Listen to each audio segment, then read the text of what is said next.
I was 32 when I met Elias. It wasn't a thunderclap or a scene from a movie. It was quiet, gradual, like the tide coming in. He was 35, an engineer with a steady gaze and hands that seemed capable of fixing anything.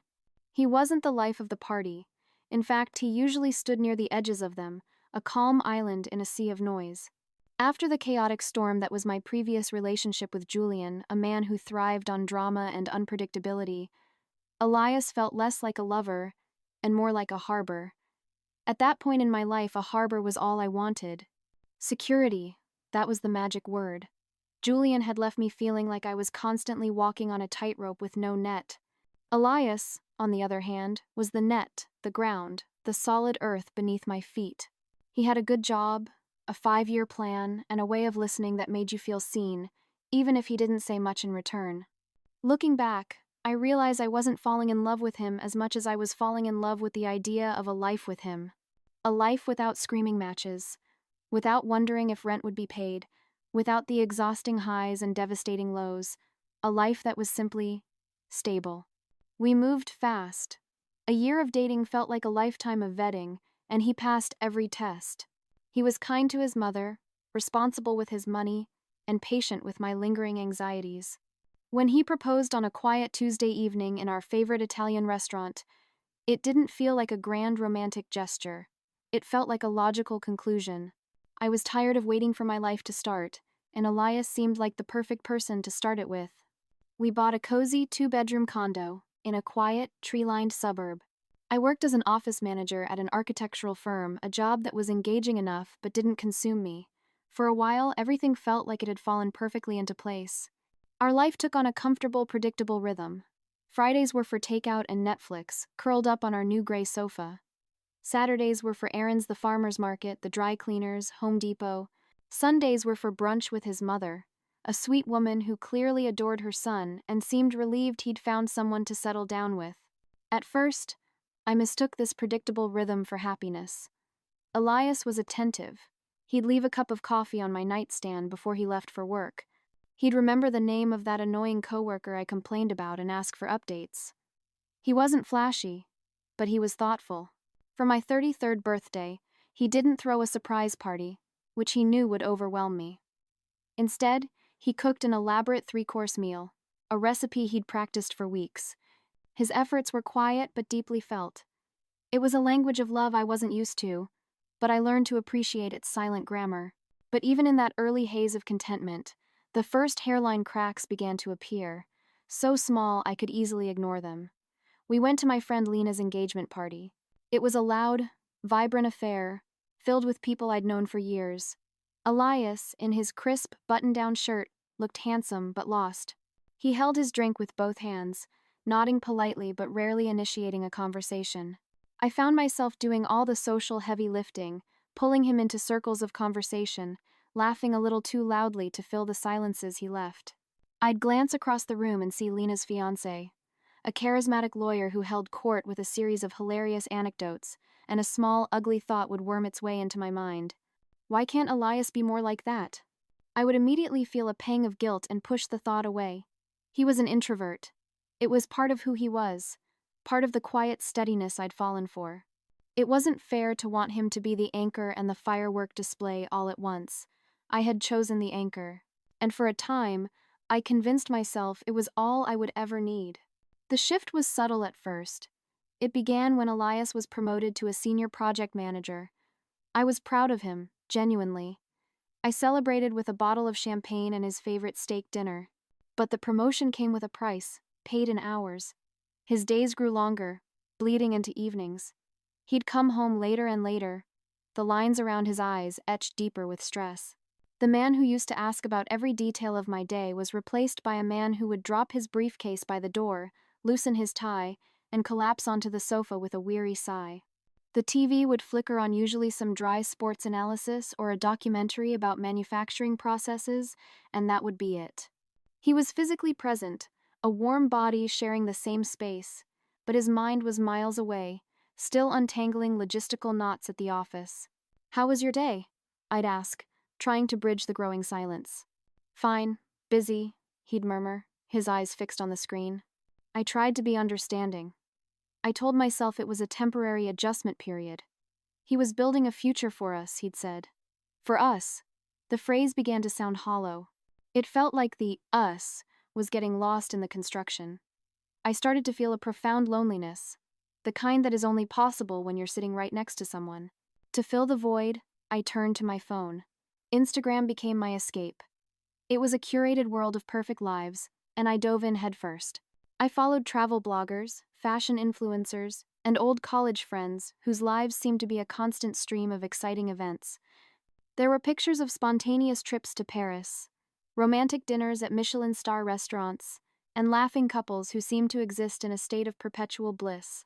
My own life, with its quiet evenings and predictable weekends, felt dull and gray in comparison. A seed of resentment began to sprout in the fertile ground of my dissatisfaction. It was then that the little things about Elias started to grate on me. Things I'd once found endearing or simply hadn't noticed were now magnified under the harsh light of my unhappiness. The practical, shapeless polo shirts he wore on weekends, the way he'd methodically chew his food, a faint, rhythmic sound that now drilled into my ears. The fact that he always ordered the chicken parmesan at any Italian restaurant, afraid to venture into the unknown territory of another dish. His laugh, a quiet, slightly awkward chuckle, once seemed sweet. Now it sounded weak. I started to see him not as my steady, reliable husband, but as a man who was afraid of life, who clung to the safe and the known. I saw his practicality not as a strength, but as a lack of ambition, a failure of imagination. I didn't say any of this, of course. How could I? He hadn't done anything wrong. He wasn't cruel or unfaithful. He was the same man I had married. The problem wasn't that he had changed. It was that I had. I had started to want something more, something different, something that shimmered with the false promise of the lives I saw on my screen. I was trapped in a beautiful, safe harbor, but all I could do was stare at the horizon and dream of the open sea, forgetting that I was the one who had been so desperate to dock in the first place. The night it all shattered was a Tuesday, as mundane and unremarkable as any other. Elias had come home late again, looking drained.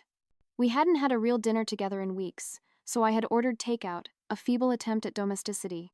He was quietly eating his pad thai at the kitchen table while I sat opposite him, already halfway through a cheap bottle of Sauvignon Blanc, scrolling through Instagram. The silence in the room wasn't comfortable. It was heavy, thick with unspoken words. I was messaging my friend Lena, exchanging memes and laughing quietly to myself. The small sound of my own amusement seemed to echo in the quiet. "What's so funny?" Elias asked, looking up from his plate. His voice was tired. "Nothing," I said, my tone dismissive. I didn't even look up from my phone. I could feel his eyes on me, but I ignored the sensation, retreating further into the bright, warm world of my screen. After a moment, he sighed and went back to his food. That's when it happened. I was caught up in my own frustrations, in the wine, in the stark contrast between the life I was living and the one I imagined for myself. I didn't mean for him to hear it.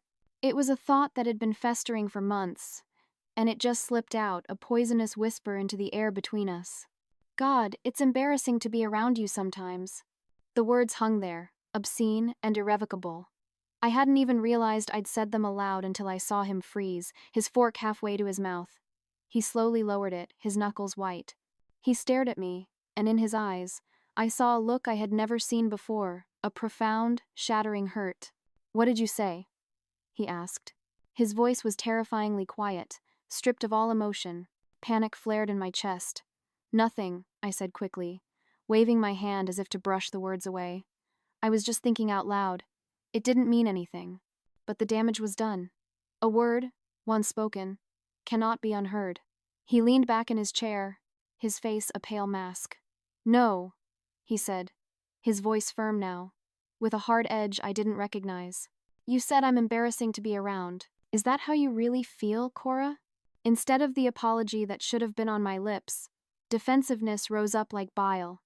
All my unspoken resentments, all my petty frustrations, came pouring out. "Well, maybe if you tried a little harder, I wouldn't feel that way." I snapped, the words harsher than I intended. "You've let yourself go, Elias. You don't even try to be fun or exciting anymore. All you care about is work and sitting on that couch. It's like you've just given up." I. The room fell into a deathly silence. He just stared at me for a long moment, his expression unreadable. Then, he nodded slowly, as if processing a complex equation and finally arriving at a devastating answer. Okay, he said, his voice barely a whisper. Thanks for being honest, I guess. He stood up from the table, carried his half-eaten dinner to the trash, and scraped it in without a sound. Then he walked into our bedroom and closed the door behind him. The click of the latch was the loudest sound I had ever heard. I sat there alone at the table, the wine in my glass suddenly tasting sour. A part of me knew I should go to him, should apologize, should try to take back the cruelest thing I had ever said. But another, uglier part of me felt justified. I had finally spoken the truth. I just hadn't considered, until that moment, that the truth could be a weapon. The next morning, the man who woke up beside me was a stranger. The hurt from the night before had solidified into something cold and distant. When I found him in the kitchen, he was already dressed, drinking his coffee while scrolling through his laptop. Hey, I said, trying to sound casual. About last night. Don't worry about it. He cut me off without looking up. You were right, I need to make some changes. His response was so unnerving because it lacked any emotion. There was no anger, no sadness, just a flat, chilling acceptance. It wasn't an invitation to talk, it was a dismissal. In the days that followed, a new kind of silence descended upon our home. It wasn't the silence of comfortable companionship or even the heavy silence of unspoken tension. It was the empty, sterile silence of a void. He started going to the gym before work. He threw out his old, shapeless polo shirts and bought new clothes-fitted shirts, dark jeans, things I hadn't seen him wear since we first started dating. He got a new haircut. He was changing, but it wasn't for me. It was as if my cruel words had severed a cord that tied him to my opinion of him. He was untethered, and he was drifting away from shore. He began working even later, and some nights he'd go out after, saying he was meeting colleagues for a drink. He'd come home smelling of something other than our shared life, the faint scent of a different restaurant, a different atmosphere. One evening, he was leaving in a dark blue button-up I'd never seen before. Where are you going? I asked, trying to keep the suspicion out of my voice. Out, he replied, not looking at me. With who? Does it matter? He shot back, his tone sharp. It was the first spark of anger I'd seen from him in weeks, and it was directed at my attempt to hold on to a piece of him. I became a detective in my own home, consumed by a paranoid jealousy. I'd check his phone when he was in the shower, my heart pounding with the fear of what I might find, and the hollow relief when I found nothing. The transformation was undeniable. He was leaner, his posture was better, and he carried himself with a quiet confidence that was entirely new. He was becoming the man I thought I wanted, but now that he was here, he felt further away than ever. One night, I couldn't stand the cold distance anymore. I cornered him in the bathroom while he was brushing his teeth. Are we just not going to talk anymore, Elias? He looked at my reflection in the mirror, his own face unreadable. What do you want me to say, Cora? Anything. Just talk to me. You've been acting like a stranger ever since that night. He turned to face me, the toothbrush still in his hand. Maybe because you called me embarrassing, he said, his voice blunt. What did you expect? For me to just forget it and act like everything's fine? I opened my mouth, but no words came out. Part of me wanted to apologize, to finally say the words I should have said weeks ago. But my pride, that stubborn, ugly part of me, wouldn't let it. Well, maybe if you acted less embarrassing, I wouldn't have said it, I retorted, the words tasting like ash as soon as they left my mouth. He didn't get angry. He didn't even look hurt anymore. He just looked tired, defeated. He shook his head slowly, placed his toothbrush back in its holder, and walked out of the room, leaving me alone with my reflection. It was in that moment I realized I hadn't just cracked our relationship, I had shattered it, and neither of us knew how to find all the pieces. The end came on a Thursday. Elias came home from work just after 5, an hour earlier than his new normal. The moment he walked through the door, a knot of dread tightened in my stomach. He looked calm, but it was the unnatural calm that precedes a storm. He set his briefcase down, poured a glass of water, and leaned against the kitchen counter. You're home early, I said, my voice betraying a nervousness I tried to hide. He took a slow sip of water and then met my eyes. His were clear and resolute. We need to talk. Those 4 words. The cliché that signals the death of something. My heart started to pound against my ribs. Okay, I managed. What's going on? He sighed, a long, weary sound. I've been thinking a lot about us, Cora, about everything, and I don't think this is working anymore. The floor seemed to drop out from under me. What do you mean, not working? I asked, even though I knew exactly what he meant. I can't keep doing this, he said, his voice firm but not unkind. I've tried. I really have. But it feels like I'm the only one. It feels like you don't even like me, let alone love me. I can't live in a home where I feel despised. That's not true, I cried, my voice rising. You're the one who's been pulling away. You're the one who won't even talk to me. He shook his head, a flicker of frustration in his eyes. I stopped talking because every time I tried, you either dismissed me or blamed me. I can't be the only one fighting for a marriage you've already given up on. The truth of his words hit me like a physical blow, stealing my breath. He was right. I had been dismissive. I had blamed him. But admitting it felt like surrender. So instead, I doubled down on anger. So what are you saying? You're just giving up? I'm saying I think we need to separate, he said quietly. The finality in his tone was absolute. I've already found an apartment. I'm moving out this weekend. The room began to spin. You already found a place? I whispered. How long have you been planning this? A while, he admitted, his gaze dropping to the floor. I didn't want to make a rash decision. But staying here, it's destroying both of us. I think this is the right thing to do. The right thing for you? I spat, my fear curdling into rage. Don't pretend you're doing this for me. You're just a coward, running away because it's easier than fixing what's broken. His expression didn't change. He just looked at me with a profound sadness. Maybe, he said softly, but at least I'm doing something. I can't stay here and pretend everything is fine when it's not. The next few days were a blur of methodical packing. The sound of tape being pulled from the roll became the soundtrack to the end of my marriage. He moved through the apartment with a quiet efficiency, packing his clothes, his books, his life, into cardboard boxes. Each sealed box felt like a nail in a coffin. On Saturday morning, as he carried his last box to the door, I made one final desperate plea. Elias, please don't do this. We can fix this. We just need to try harder. He set the box down and looked at me, his eyes full of a sorrow I recognized as love's ghost. I've been trying, Cora, for a long time. But I can't do it alone. You're not alone, I'm here. Physically, yes, he said, his voice gentle. But emotionally, you've been checked out for months. I don't even know who you are anymore. He picked up the box. He hesitated for a second at the door, as if searching my face for a reason to stay. But whatever he was looking for, he didn't find it. He walked out, closing the door softly behind him. I stood there, staring at the wood grain, listening to his footsteps fade down the hall. And in the crushing silence that followed, alongside the agony and the panic, I felt another emotion I was ashamed to admit to, a flicker of relief. And I hated myself for it. The first few weeks after Elias left were defined by silence. The apartment, once our shared space, felt vast and hollow. I had never realized how much noise he made, the quiet hum as he made coffee, the tapping of his keyboard, the sound of the television in the evening. Without him, the silence was a physical presence, pressing in on me from all sides. I tried to outrun it. I filled my calendar until it was bursting.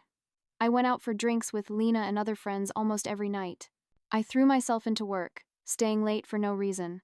I started posting on social media with a manic intensity, curating a feed that screamed, I'm thriving. I'm free. I'm better off. Selfies with cocktails, artistic shots of my solo dinners, inspirational quotes about new beginnings. Each like, each comment, was a tiny, fleeting hit of validation. But when I put my phone down at night and lay in the center of our cold, empty bed, the loneliness would rush back in, a tidal wave of my own making. I couldn't help but check his social media. He rarely posted, but when he did, it was a knife to the gut. A picture of him hiking with coworkers, smiling, the sun on his face. A check-in at a new restaurant I'd always wanted to try. He looked healthier, happier. He was flourishing in my absence, and I despised him for it. Then, one night, I saw it. A group photo from a friend's barbecue. And there was Elias, sitting on a picnic blanket, laughing. Next to him sat a woman I didn't recognize. She was pretty, with a bright, easy smile, and her shoulder was just barely touching his. They looked comfortable, natural. The thought that he had moved on, that he might have already been moving on before he even left, made me physically sick. I fired off a series of furious texts to Lena. It's so unfair. He's out there living his best life while I'm miserable. It's like I never even mattered. Her reply came back instantly, blunt and true, as always. Cora, be honest. For the last year, did you act like he mattered? Her words stung because they were true. I had been the architect of this ruin.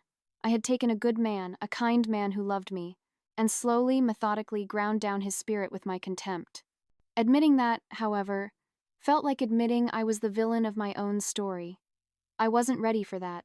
The moment of clarity came 2 months after he left.